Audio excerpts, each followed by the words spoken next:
Hello नमस्कार दोस्तों, एक बार फिर से आप सभी लोगों का स्वागत है ट्यूटोरियल अड्डा में। आज का जो एपिसोड है इसमें हमने जीव विज्ञान का पार्ट 2 कवर किया है। क्राउन की बुक से ये पेज नंबर 464 से 495 के बीच दी गई थी। साथ ही इसको हमने लुसेंट साइंस की बुक से और लुसेंट जनरल नॉलेज की बुक से दोनों से कवर करने की कोशिश की है। तो कुल 50 महत्वपूर्ण प्रश्न हमने यहाँ पर आपके लिए इकट्ठा किया है, जो आने वाले एग्ज़ाम जैसे बिहार एसआई मेंस और पीटी दोनों एग्ज़ाम आने वाले हैं। और बीपीएससी पीटी बहुत ही इंपॉर्टेंट है। ये एसआई का एग्ज़ाम है, यूपीएसआई का एग्ज़ाम आने वाला है, बिहार एसएससी मेंस के एग्ज़ाम है। तो ऑल इंडिया लेवल पे आप कोई भी एग्ज़ाम देने वाले हों, जो वनडे एग्ज़ाम हो, तो उसमें आपको ये काफ़ी लाभदायक होगा। तो आज का जो एपिसोड है इसमें हमने मानव शरीर से जैसे कंकाल तंत्र और मांसपेशियां हैं, पाचन तंत्र हैं, पोषक पदार्थ हैं, श्वसन और साथ ही साथ सर्कुलेटरी सिस्टम है, तंत्रिका तंत्र, उत्सर्जन तंत्र, अंतःस्रावी ग्रंथियां होती हैं जैसे एंडोक्राइन और एक्सोक्राइन सिस्टम। तो इन सभी से महत्वपूर्ण प्रश्न को हमने शामिल किया है। साथ ही मानव रोग और उनके लक्षण जो होते हैं, इनसे भी क्वेश्चन को शामिल किया गया है। और अंत में अनुवांशिकी और जैव विकास, इनसे बहुत ही महत्वपूर्ण प्रश्न को यहाँ पर शामिल किया गया है। तो उम्मीद करते हैं कि आपको ये पसंद आएगा। तो चलिए हम लोग एपिसोड को शुरू करते हैं। पहला प्रश्न देखते हैं। पहला प्रश्न है, मानव शरीर के त्वचा का काला रंग निम्नलिखित किस वर्णक के कारण होता है? यहाँ सही जवाब हो जाएगा ऑप्शन सी, मिलेनिन के कारण ये काला रंग होता है।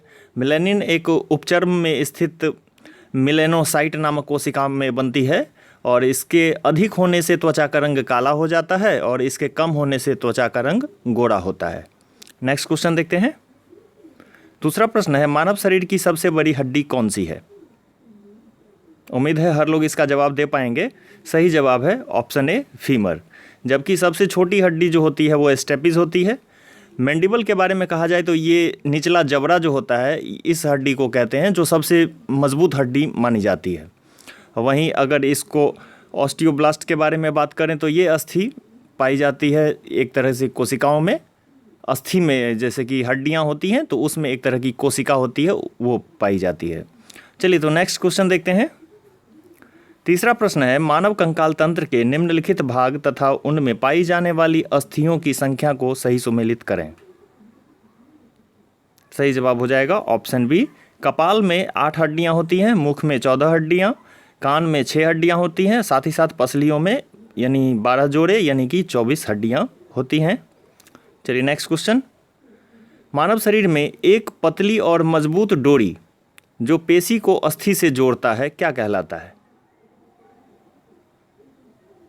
सही जवाब हो जाएगा, इसको टेंडन कहते हैं। मांसपेशियों को हड्डी से जोड़ने वाले जो चीज़ हैं इनको टेंडन कहा जाता है। एक तरह का रेशा होता है जिससे ये जुड़े होते हैं। तो आगे बात करें अगर लिगामेंट के, तो ये लिगामेंट जो होता है ये 2 हड्डियों को आपस में जोड़ता है। तो ये ध्यान रखेंगे, लिगामेंट 2 हड्डियों को आपस में जोड़ता है जबकि टेंडन मांसपेशियों को हड्डी से जोड़ता है। नेक्स्ट क्वेश्चन, मानव जीवन काल में दूध दांत की संख्या कितनी होती है? यहाँ सही जवाब हो जाएगा, दूध दांत की संख्या 20 होती है। चलिए नेक्स्ट क्वेश्चन देखते हैं। मानव शरीर में छोटी आंत की लंबाई कितनी होती है? दोस्तों छोटी आंत की जो लंबाई होती है ये लगभग 6 मीटर के बराबर होती है, जबकि बड़ी आंत की जो लंबाई होती है वो 1.5 मीटर के बराबर होती है। तो यहाँ ध्यान रखेंगे, 1.5 मीटर बड़ी आंत और 6 मीटर छोटी आंत। चलिए नेक्स्ट क्वेश्चन देखते हैं। मानव शरीर में अपेंडिक्स किस भाग में स्थित होता है? सही जवाब होगा बड़ी आंत में ये होता है। और अगर बात करें तो छोटी आंत तथा बड़ी आंत का मिलन स्थान जो होता है वहाँ अपेंडिक्स होता है। इसका शरीर में कोई कार्य तो होता नहीं है, लेकिन इसके संक्रमण से अपेंडिसाइटिस नामक रोग हो जाता है। चलिए नेक्स्ट क्वेश्चन देखते हैं। मानव रक्त में किस प्रोटीन की मौजूदगी के कारण रक्त का थक्का बनता है? सही जवाब हो जाएगा option C, heparin. Next question, मानव शरीर की सबसे बड़ी ग्रंथि निम्नलिखित में से कौन है? सही जवाब होगा यकृत यानी कि लीवर एक बाह्यस्रावी ग्रंथि है जो शरीर में सबसे बड़ी ग्रंथि मानी जाती है और यह लगभग 1.5 kg का होता है और इसी में पित्ताशय यानी कि गॉल ब्लैडर जो होता है यहीं पर पित्त रस का स्राव होता है। नेक्स्ट क्वेश्चन, मानव पाचन तंत्र में हाइड्रोक्लोरिक अम्ल निम्नलिखित किस एंजाइम के साथ मिलकर भोजन को पचाता है? सही जवाब होगा उपरोक्त सभी। पेप्सिन प्रोटीन से क्रिया कर पेप्टोन्स बनाता है, जबकि रेनिन यह दूध के प्रोटीन को केसिनोजेन में बदल देता है, जो ठोस केसिन के रूप में होता है। और साथ ही साथ लाइपेज जो होता है यह वसा पर काम करता है। तो इस तरह से तीनों जो हार्मोन हैं ये हाइड्रोक्लोरिक अम्ल के साथ मिलकर पाचन करते हैं। नेक्स्ट क्वेश्चन, सेक्रेटिन नामक हार्मोन मानव शरीर के किस अंग से स्रावित होता है? यहाँ सही जवाब हो जाएगा ऑप्शन बी, अग्नाशय यानी पेनक्रियाज। नेक्स्ट क्वेश्चन, मानव शरीर में निम्नलिखित कौन सा हार्मोन प्रोटीन को अमीनो अम्ल में बदलता है? यहां सही जवाब हो जाएगा इरेप्सिन। नेक्स्ट क्वेश्चन, निम्नलिखित कौन सा कार्बोहाइड्रेट जंतुओं से प्राप्त होता है? सही जवाब हो जाएगा ऑप्शन बी, लैक्टोज, जबकि स्टार्च, फ्रुक्टोज और सुक्रोज ये सभी पौधों से प्राप्त होता है। नेक्स्ट क्वेश्चन, प्रोटीन शब्द का सर्वप्रथम प्रयोग किसके द्वारा किया गया था? सही जवाब है ऑप्शन सी, वर्जिलियस के द्वारा सबसे पहले प्रोटीन शब्द का प्रयोग किया गया। नेक्स्ट, मानव हड्डियों में प्रोटीन किस रूप में अवस्थित होता है? सही जवाब है कोलेजिन के रूप में यह मानव हड्डियों में उपस्थित होता है। नेक्स्ट, विटामिन शब्द का प्रयोग सर्वप्रथम किसके द्वारा किया गया था? सही जवाब है फंक के द्वारा सबसे पहले विटामिन शब्द प्रयोग किया गया। यह एक कार्बनिक पदार्थ है जिसकी बहुत ही कम मात्रा मानव शरीर में आवश्यकता होती है। नेक्स्ट, निम्नलिखित में कौन सा विटामिन वसा में घुलनशील नहीं है? सही जवाब होगा ऑप्शन बी, KEDA, ये सारे वसा में घुलनशील हैं, जबकि विटामिन बी और विटामिन सी ये जल में घुलनशील हैं। नेक्स्ट क्वेश्चन, निम्नलिखित किस विटामिन का संबंध मानव रक्त से है? सही जवाब होगा option D, vitamin B12। B12 की कमी से रुधिर की कमी आ जाती है, तो इसका संबंध रुधिर से बनता है, जबकि B1 की कमी से यह मानव शरीर का जो वृद्धि है इसका रुक जाना और साथ ही साथ बेरी बेरी रोग का हो जाना। B3 की कमी से पेलाग्रा रोग का लक्षण दिखता है, जबकि B5 की कमी से त्वचा रोग तथा एनीमिया के लक्षण को ये बताता है। नेक्स्ट क्वेश्चन, मानव शरीर में जनन शक्ति का कम होना किस विटामिन की कमी के कारण होता है? यहाँ सही जवाब हो जाएगा ऑप्शन बी, विटामिन ई की कमी से ऐसा होता है, जबकि विटामिन ए की कमी से रतौंधी होता है। विटामिन 7 की कमी से अगर बात करें B7 की कमी से तो मानव में लकवा हो जाता है और शरीर में दर्द होते हैं, बाल गिरने लगते हैं, तो ये सारे लक्षण होते हैं। नेक्स्ट क्वेश्चन, निम्नलिखित विटामिन को उनके रासायनिक नाम से सही सुमेलित करें।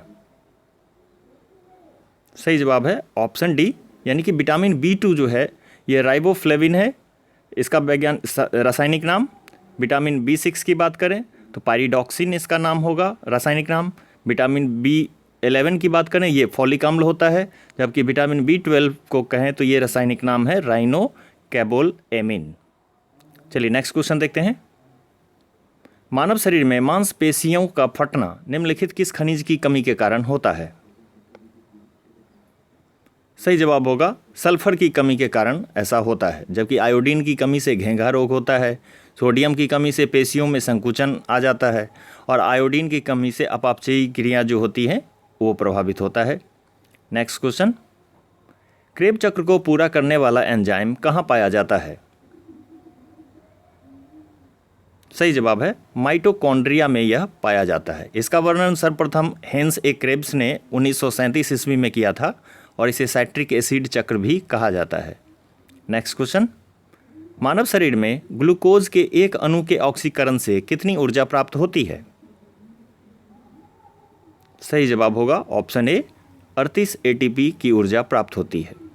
नेक्स्ट क्वेश्चन, 1 ग्राम हीमोग्लोबिन ऑक्सीजन की कितनी मात्रा को बंधक बनाता है? सही जवाब होगा 1 ग्राम हीमोग्लोबिन 1.34 ml ऑक्सीजन को बांधने की शक्ति रखता है। नेक्स्ट क्वेश्चन, मानव रक्त का कितना भाग प्लाज्मा होता है? सही जवाब होगा 55% भाग प्लाज्मा होता है, जबकि 45% भाग जो होते हैं रेड कैप्सूल्स वो उसमें होते हैं। प्लाज्मा की बात करें तो प्लाज्मा में 90% भाग जल होता है। चलिए अगला क्वेश्चन देखते हैं। निम्नलिखित किसके रक्त में प्लेटलेट्स नहीं पाया जाता है? सही जवाब होगा मगरमच्छ में।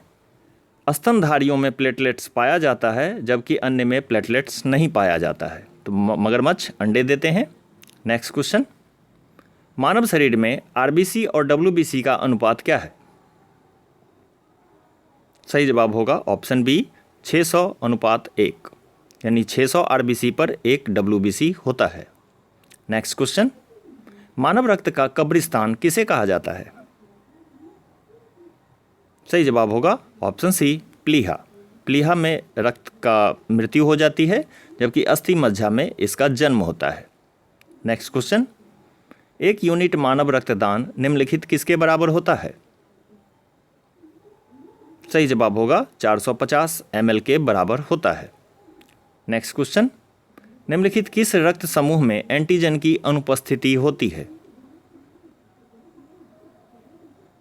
सही जवाब है रक्त समूह ओ में एंटीजन की अनुपस्थिति होती है और इसी के कारण रक्त समूह ओ को सर्वदाता समूह कहा जाता है। यह किसी को भी रक्त दे सकता है। नेक्स्ट क्वेश्चन, यदि रुधिर वर्ग ए का रुधिर वर्ग ओ वाले व्यक्ति को चढ़ाया जाता है तो इसका क्या प्रभाव पड़ेगा?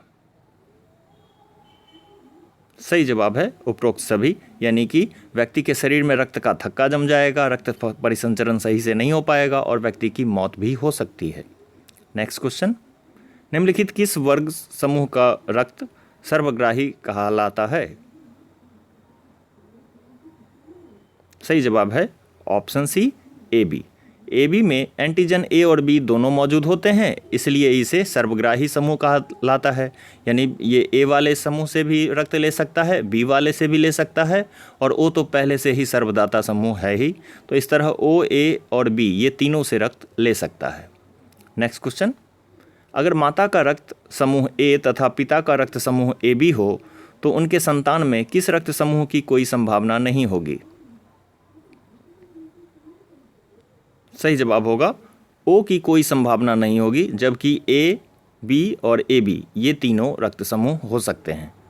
नेक्स्ट क्वेश्चन, मानव रक्त परिसंचरण में निम्नलिखित में कौन अशुद्ध रक्त का वाहक है?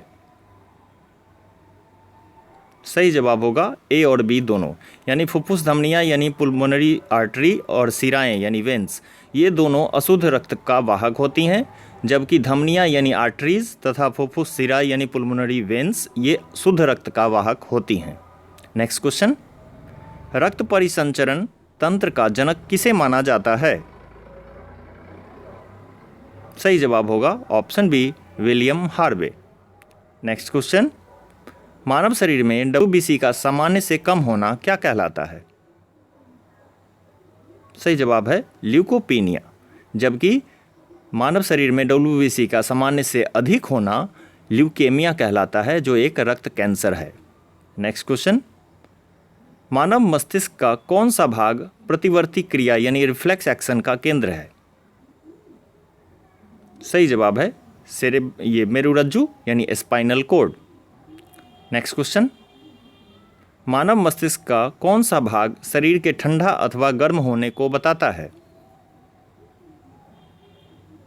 सही जवाब है थैलेमस, जबकि हाइपोथैलेमस ये एक तरह से बात करें तो रक्त दाब को बताता है, पसीना के द्वारा जो तापमान नियंत्रण होता है उसको बताता है, गुस्सा, खुशी आदि का ये सारा केंद्र होता है। चलिए नेक्स्ट क्वेश्चन देखते हैं, मानव मूत्र का पीएच मान क्या है? सही जवाब है 6 पीएच मान होता है मानव मूत्र का। नेक्स्ट क्वेश्चन, मानव मूत्र में ज़्यादा मात्रा में यूरिया का विद्यमान होना क्या कहलाता है? सही जवाब है यूरेमिया कहलाता है, जबकि हेमाटूरिया के बारे में बात करें तो ये मूत्र में रुधिर की उपस्थिति को बताता है। हीमोग्लोबिनूरिया को बारे में बात करें तो ये हीमोग्लोबिन की उपस्थिति के बारे में बताता है, जबकि एन्यूरिया में मूत्र नहीं बनता है। नेक्स्ट क्वेश्चन देखते हैं, निम्नलिखित में कौन मिश्रित ग्रंथि के उदाहरण हैं? सही जवाब है अग्नाशय ग्रंथि। यह अंतःस्रावी और बाह्यस्रावी दोनों प्रकार की ग्रंथि होती है, इसलिए इसे मिश्रित ग्रंथि भी कहा जाता है। नेक्स्ट क्वेश्चन, निम्नलिखित किस हार्मोन की कमी से घेंघा रोग होता है? सही जवाब है थायरॉक्सिन, ऑप्शन सी सही हो जाएगा। नेक्स्ट क्वेश्चन, मानव शरीर में किस हार्मोन की कमी से टिटेनी नामक रोग उत्पन्न होता है? सही जवाब है option B parathormone. Next question, निम्नलिखित में कौन सही सुमेलित है? सही जवाब है उपरोक्त सभी सही सुमेलित हैं। ये सभी हार्मोन दिए गए हैं जिसका संबंध स्त्रियों से है। एस्ट्रोजन यह गर्भधारण तथा अंडवाहिनी के परिवर्धन को पूर्ण करता है। प्रोजेस्टेरोन यह स्तन ग्रंथियों की वृद्धि का नियंत्रण करता है। और रिलैक्सेशन जो है यह गर्भधारण की मांसपेशियों को बढ़ाता है, ढीला करता है। नेक्स्ट क्वेश्चन देखते हैं, निम्न में से कौन आनुवांशिक रोग का उदाहरण है? दोस्तों यहाँ उपरोक्त सभी जो दिए गए हैं ये सभी आनुवांशिक रोग हैं। नेक्स्ट क्वेश्चन, निम्नलिखित मानव रोग तथा उनके प्रभावित अंग को सही सुमेलित करें। सही जवाब है ऑप्शन बी सभी सही सुमेलित हैं। कालाजार अस्थि मज्जा को प्रभावित करता है। मलेरिया लाल रक्त कणिकाओं को प्रभावित करता है। पीलिया यकृत यानी लीवर को प्रभावित करता है। और रेबीज जो है ये तंत्रिका तंत्र यानी नर्वस सिस्टम को प्रभावित करता है। नेक्स्ट क्वेश्चन, ईसीजी का आविष्कार किसने किया था? सही जवाब है ऑप्शन बी विलियम एंथोवन। यह एक तरह का हृदय संबंधी रोग उपचार का एक यंत्र है। नेक्स्ट क्वेश्चन, निम्नलिखित योजक कड़ियों में कौन सही सुमेलित है? सही जवाब है उपरोक्त सभी सही सुमेलित दिए गए हैं। पेरिपेट्स के बारे में बात करें तो ये एनेलिडा और आर्थ्रोपोडा के बीच का योजक कड़ी है। जबकि आर्कियोपेरेटिक्स के बारे में बात करें तो ये सरीसृप तथा पक्षियों के बीच का योजक कड़ी है। जबकि एकिडना सरीसृप तथा स्तनधारियों के बीच का एक योजक कड़ी है। तो ये सभी एक जंतु के बारे में बात की जा रही है और साथ ही साथ दो वर्ग के बीच की बारे में बात की जा रही है। चलिए नेक्स्ट क्वेश्चन देखते हैं, जैव विकास के रिकैपिचुलेशन का सिद्धांत किसने दिया था? Theory of recapitulation. यहाँ सही जवाब हो जाएगा दोस्तों ऑप्शन ए हैकेल ने यह सिद्धांत दिया था। चलिए अगला क्वेश्चन देखते हैं, अंतिम क्वेश्चन, चार्ल्स डार्विन अपने विश्व भ्रमण के दौरान पुस्तक प्रिंसिपल्स ऑफ पॉपुलेशन को पढ़ा था जिसका उन पर गहरा प्रभाव भी पड़ा था। तो यह पुस्तक किसकी रचना है? सही जवाब है दोस्तों ऑप्शन सी आर माल्थस ने यह रचना रची थी। नेक्स्ट, अगर आपको ये एपिसोड अच्छा लगा होगा तो ज़रूर कमेंट करेंगे। और एक क्वेश्चन मैं आपके लिए यहाँ पर आपको छोड़ रहा हूँ, कौन सी हार्मोन लरो या उरो हार्मोन कहलाती है? तो 4 ऑप्शन दिए गए हैं, एस्ट्रोजन, टेस्टोस्टेरोन, एड्रेनालिन, उपरोक्त सभी। तो जो भी आपको सही लगे जवाब दीजिएगा। अगला एपिसोड जो हमारा आएगा वो पर्यावरण तथा विज्ञान एवं प्रौद्योगिकी से रिलेटेड होगा, जो पेज नंबर 496 से 510 के बीच में हम इसको कवर करेंगे। तो शुक्रवार को फिर से मिलते हैं शाम के 7 बजे। तब तक के लिए नमस्कार, टेक केयर।